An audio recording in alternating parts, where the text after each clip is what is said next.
Hey everybody, welcome back. My name's Walt. I'm your Northwest Outdoorsman. So, just a short video because I felt bad about being so ill prepared for the last one. So, before we get into this, just real quick, a quick response. Somebody that I had blocked commenting on YouTube apparently still watches the videos. So, they went to eBay and left me another obnoxious comment. And while the comment itself was obnoxious, I can kind of see. So I'm going to explain what's going on here. So his comment was essentially, if you really want to go out camping and hiking, just go do it. It's free. Go do it. There's plenty of blah, blah, blah, blah, blah. Okay. It's not that it's unavailable to me. Not that going camping and hiking is unavailable to me. It's that where I live, we moved out here in 2001. And there was plenty of room for me to go camp, hike, do whatever. There was plenty of open land. It was not quite rural, but it was close enough. There was plenty of empty land. Now we went from just shy of a rural area to almost urban. I mean, almost urban, to the point where from south of Olympia all the way up to north of Everett, from the water all the way halfway up the mountain range is pretty much one giant metropolis. Okay, so there's where I'm running into trouble. It's not that it's unavailable, it's that at minimum, I'm looking at a 3-hour drive one way, which does not allow for much of a day hike, right? I mean, for me to go out for a day to drive 3 hours one direction, spend 2 or 3 hours out, just traipsing around through the woods, farting around, and then 3 hours back. I mean, my God, that's a full day for, what amounts to a 3-hour day hike. Okay, basically. So that's what this is doing. Which brings me to the next one, the store, the eBay store. As I explained last time, I really did something wrong on eBay. Everything was supposed to, all of the new things I have listed were supposed to be buy it now, free shipping. I either didn't click something I was supposed to or click something I wasn't supposed to. So I have recently found out I can't change the shipping. I can't do free shipping right now. So instead, what I'm going to do is I'm going to put all of the new things on the website or on the store, the eBay store. I'm going to switch it over to auction, and I'm going to drop the price. So we'll go that way. I need to figure out a way, and I kind of need some help from you guys. I need a way to figure out how one of you are bidding on something so that I can give you the best price without you ending up caught up in some kind of bidding war you didn't want in the first place. So help me out with that. Also, I need more help. What gear are you interested in? Guys, I mean, this eBay store, yeah, great, I get the money and it pays for the trips and that's what I want, but I'm also concerned with getting you the products and gear that you want at a decent price, right? It needs to be mutually beneficial, right? If it doesn't benefit you, it's not going to benefit me. If it doesn't benefit me, it's not going to benefit you. See how this works. Okay. That's all I got to there. So leave comments. If you have any ideas, if you have any suggestions, please feel free to comment. Feel free to go to the eBay store. I cannot leave a clickable link because the store doesn't have enough history to it for eBay to allow me to put a clickable link in anything. So what I'm going to do is put the address in the description. So please just, you know, copy and paste it to get to where you're going. I know it's a pain, but I mean, hey, what you gonna do? eBay is eBay. Okay, this one. Today, guys, we're gonna talk about simple mods, simple projects that you can do to reduce your cost. Okay, and I mean, I get it. I mean, this isn't anything new. I don't mean it to be anything new. I mean, and as far as this is my neck knife for today, which the mod on this literally is just, whoops, wrong direction. A belt knife, and I put a leather loop on it, and now it's a neck knife. Okay, yeah, it's a mod. Not a great one, but you know what I'm saying. Now, the mods I'm going to show you today are going to they just take basic tools, right? 99% of you are going to have everything you need all ready to go. So let's start from start. Making your own knife. And by making your own knife, I don't mean, whoops, I forgot to grab something here, guys. Hang on just a sec, because wouldn't you know it, even though I'm prepared, I'm not prepared. Okay, I forgot one little thing here. Okay. So when I say making a knife, I don't mean finding a chunk of metal, forging it, or cutting it out, or hardening it, or softening it. Okay, I mean, do something as simple as just, you know, buy a blade. These blades are pre-made, pre-hardened, ready to go, and just put a handle on it, make a sheath, you're good to go. And honestly, guys, I'm just some putz with a workshop in a garage, okay? I bought this particular knife blank, and I bought the red micarta. This is brown micarta I bought. And some brass pins and brass tube, and in a weekend, this is what I had. Oops, I keep going the wrong way, sorry guys. This is what I had. And when I was done, I took a piece of scrap leather, just a simple fold over sheath. There's not even a welt in here, it's just folded over, sewn together with some wax thread that I had, and a piece of shoelace, right? I just poked holes in the leather, put the shoelace through, tied a knot, pulled it tight, and you'll notice on a couple of these the loops are really big, so that when I wear my web belt, it'll fit on there, because it's like, what, 2.5 inches, 3 inches wide. But seriously, I mean, that's all it took. And you can get them, I mean, here's Russell. You can buy blade blanks from,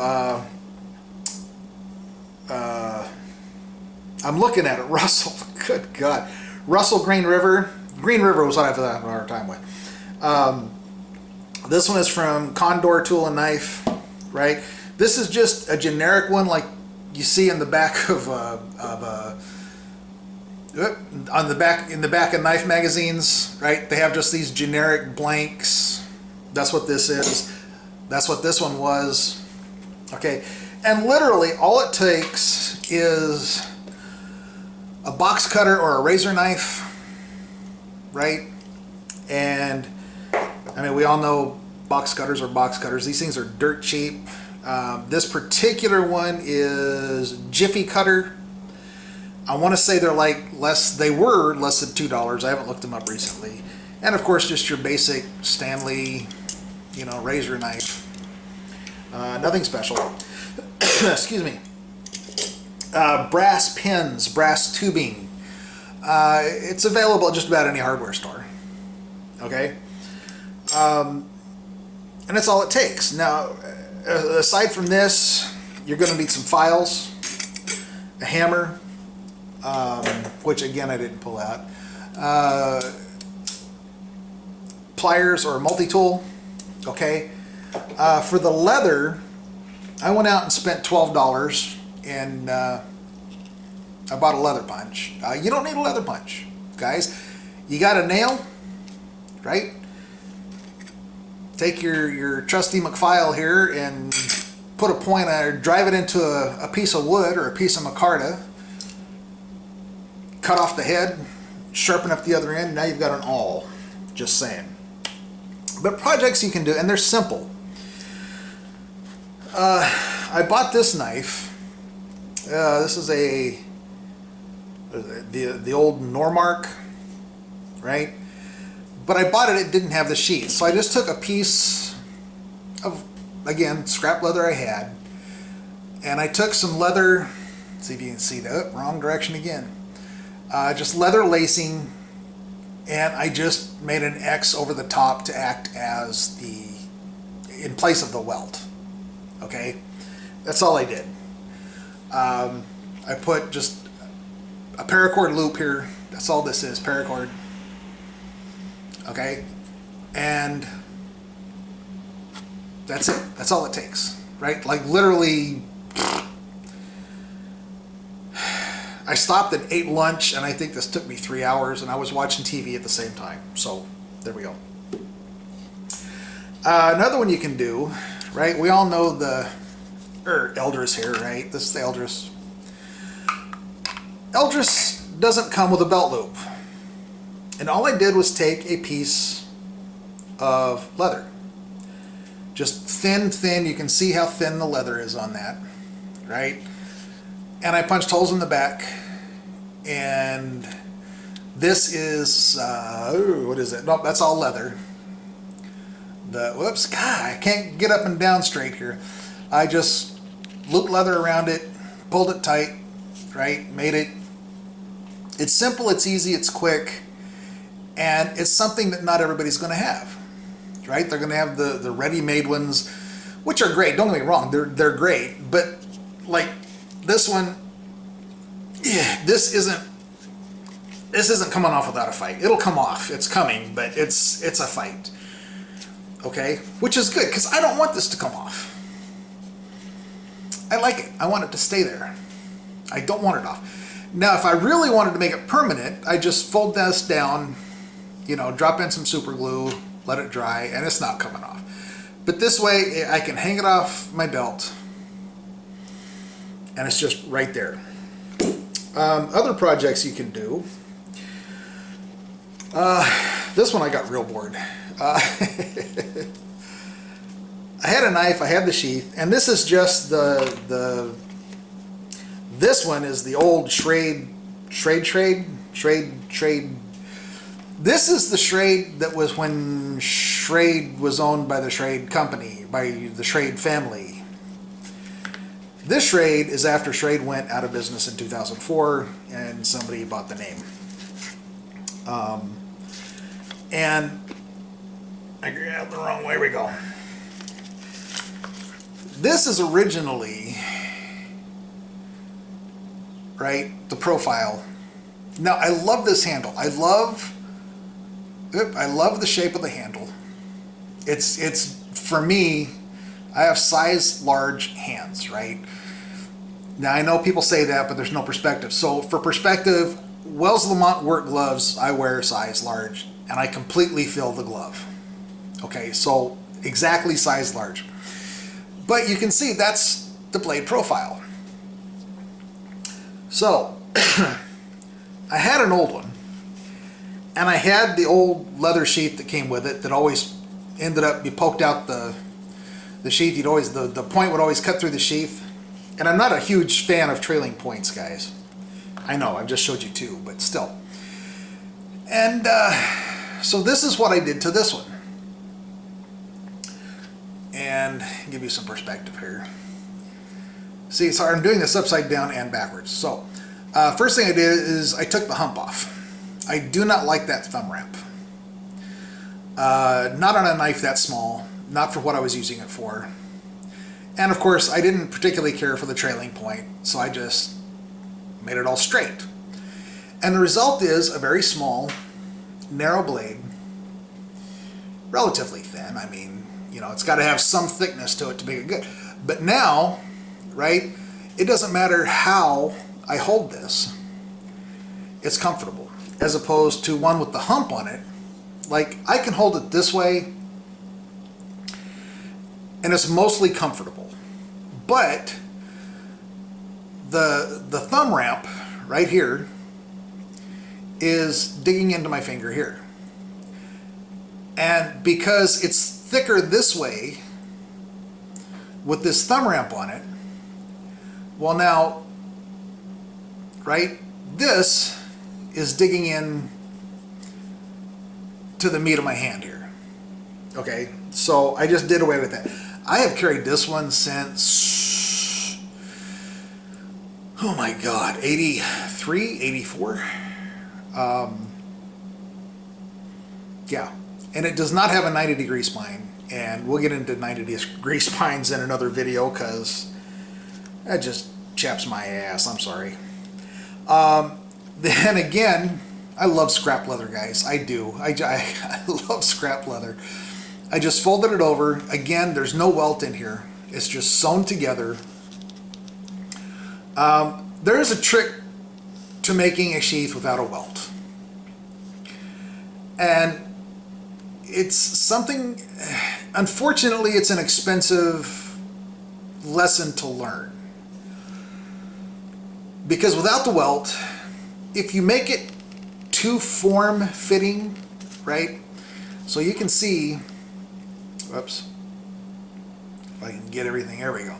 This is how it sits inside the sheath. And it kind of, sort of, the general shape, right? But it's longer than it needs to be. And you'll notice it's not sewn on the bottom. I wanted water to drain out if any get in there. But it doesn't conform to the blade. In fact, I left it out here. The reason for that is, when I put it in, I keep the spine to the back of the sheath and I slide it in. Now when I slide it in, there's no, right, I mean there's a little play just because it's leather and it's worn in, but it doesn't sit this way like in a form-fitting sheath where you're in danger of cutting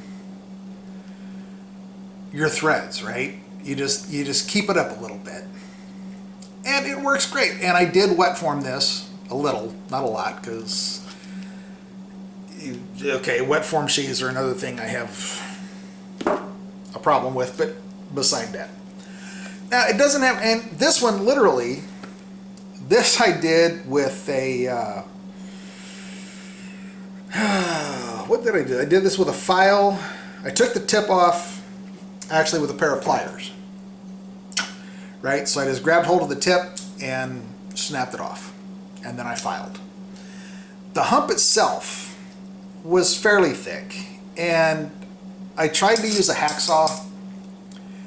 It would have worked, and it would have taken literally the better part of a day to get that off. So I did take a Dremel to that. It can be done. Don't get me wrong, I'm not saying it can't. It can be done, but just, it's going to take you a minute. Just saying. Okay. So, and this one, I've had this sheath for 10 years, 12 years. I've never cut through the threads. Okay. I did have to replace the threads because I used regular sewing thread and I should have used wax thread. Now, speaking of wax thread, guys, another thing I've just learned from doing, floss, guys. Waxed dental floss. You can get it dirt cheap at a dollar store, literally $1. And I mean, have you ever tried to just break dental floss? It doesn't want to break, right? So if I ever have, when this wax thread wears out, I will replace this with dental floss. But dental floss, yeah, knife maker's buddy. Now it doesn't have to be as complicated. This one, again, not a fan of the trailing point. And you can see on this one, I literally, let me get this one in here. Get them, there we go, stack them up. Whoop. Well, now get them where you can see them. Good God, y'all. I literally just clipped the tip off. That I did with a hacksaw and a file. Just that quick. Okay? So, your mods don't have to be extravagant. They don't have to be some fabulous thing of perfection. All right? And you can see by looking at what I have done, none of it's perfect. I don't want it to be perfect. I have no intention at all of creating a perfect sheath, a gorgeous, glorious, tooled piece of magnificent art for this knife. Because just my own personal view, imperfection is the beauty. Does that make any sense? I don't like this sheath because it's perfect. I don't like this sheath because it's flawless. And I don't like this sheath because it has a perfect form. Right? The imperfections in this sheath, including the leather itself, is the beauty. At least to me. I mean, that's, and you can see, like, it's got like 3 different shades of dye on it, right? And you can see over here, it doesn't match up, you know, directly straight across.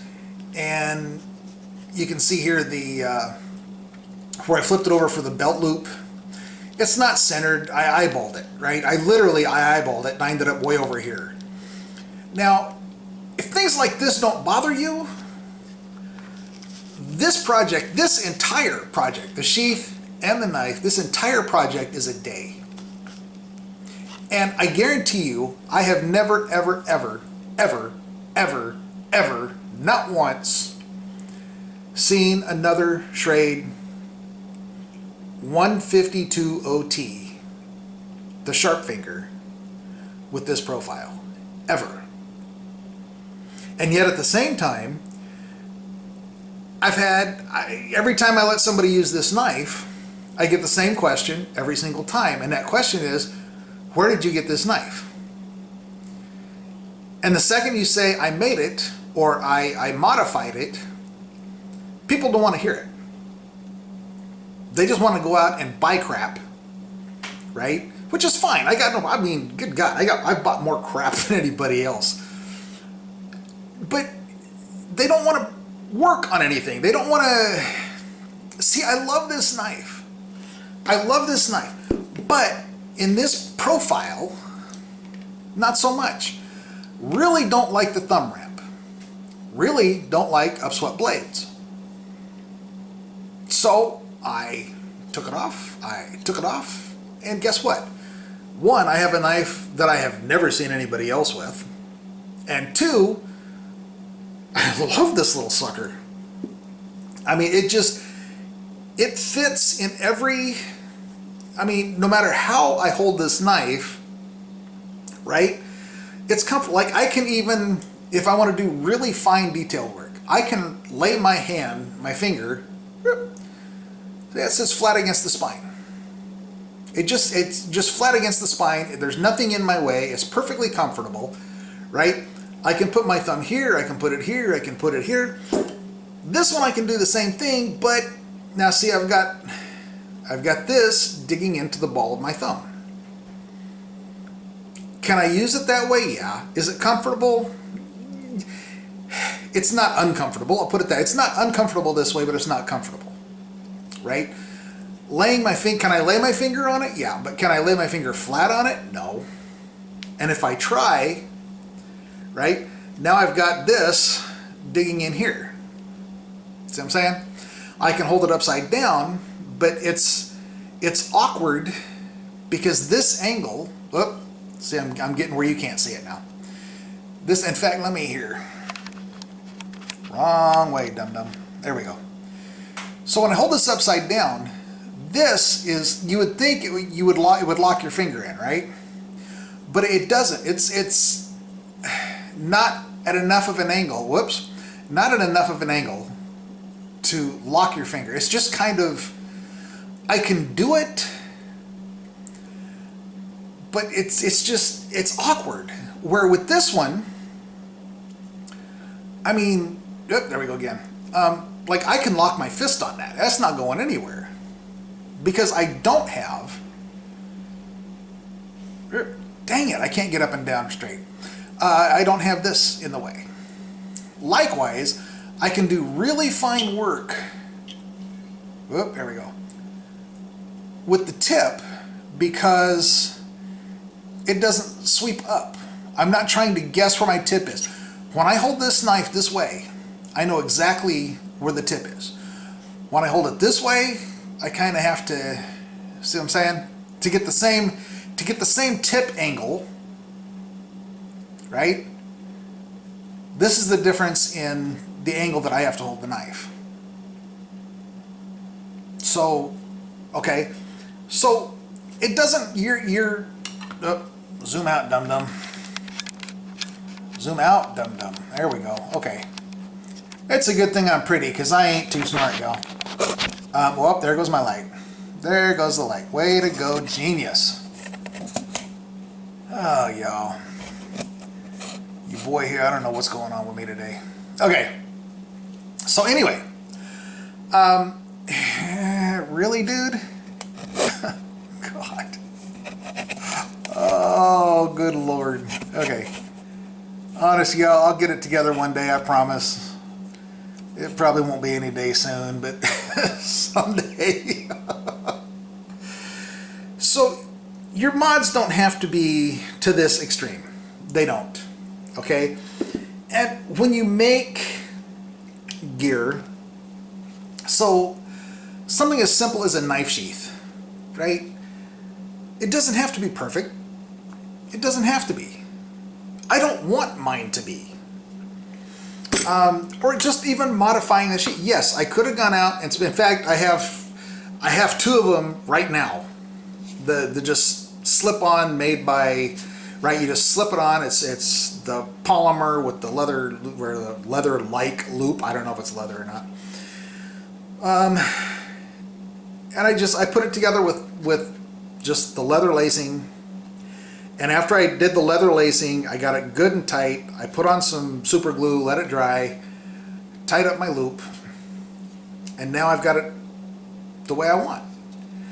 And I promise you, if I go out tomorrow and the next day and the next day and every day afterward, I'm not going to find anybody else with this belt loop because I made it. Okay? You know, I hate being the same as everybody. Yeah, I could take this knife and put it in the new sheath and oh look, it matches. And this knife was specifically made, or this sheath was specifically made for this knife, and who cares? Who cares? I mean, it doesn't bother me one bit. If it bothers you, again, I don't care. If it bothers you and you need a new sheath, great. There you go. You're happy, you're done, and you're not going to find many of the old style Schrade with the new Cordura sheath. You're not. The Schrade company owned by the Schrade family used leather sheaths. Now they're using the Cordura with a liner in there. Okay. And I showed you my other one yesterday, or my last video. Whoop, let me grab it here, this one. Where I just put folded over a piece of plastic, sealed up the edge, again up and down, good God. Sealed the edge, and I literally crimped it together. I took the plastic, crimped it together with pliers. I took a lighter, melted it together, right? Sewed the sheath around it, okay? And seriously, zero issues. This has never once gone through the plastic. It's never once cut the thread. And it's just, I won't say it's rock solid, but it's certainly idiot proof, right? I know, because I'm the idiot carrying it. So just a little video, guys, to show you that if you have, like this knife, I made this one. I love the handle profile. I love the size of the blade. But again, upswept blade. Woo, woo, I don't like that. I don't. It's got enough of a belly on it. Let me see if I can demonstrate here. It's got enough of a belly to it. So to give you an idea of this is what it looks like now, the profile of the blade. Now if I just take off a little bit of that tip, I mean, that's essentially, the profile is going to look like this instead of this. See what I'm saying? So just by removing a little bit of the tip, I'm going to have a knife where the tip is in line with the center of, grab some kind of straight edge. So if I follow the center of the handle out, right, that means I would cut it off about here. So what I will do is simply follow this line, right? Take a flat edge, a straight edge, just follow it down. And now I'm going to have a tip. Whoop, missed it. And once I do this, I will have a tip in line with the center of the handle. Right? So literally cut it off, file, you know, if I want the swedge, you know, file in the swedge, and I'll be done. And I'll have another knife that I just absolutely love. Okay, guys, that's all we have for now. Again, please, if you would like to support the channel, help me get enough money that I can do the, what is it, $130 to get a pass for the national parks and national forests, as well. I looked into this too, since I decided that's what I'm gonna have to do. So it's $130 a year for just the pass, but then if you want to stay overnight, you have to pay, I think it's between $45 and $80 a night to camp there. So that's where I'm at. That's where I'm trying to get money up for, as well as for gas, provisions, because it's going to be an expedition, y'all. So please comment. Let me know if you have any thoughts or ideas what to do on eBay. Gear you're interested in. Please let me know. Again, mutually beneficial. So there's that. So until next time, guys, if you liked it, please give me a thumbs up, give me a subscribe, and until next time, guys, we'll talk to you later. Bye now.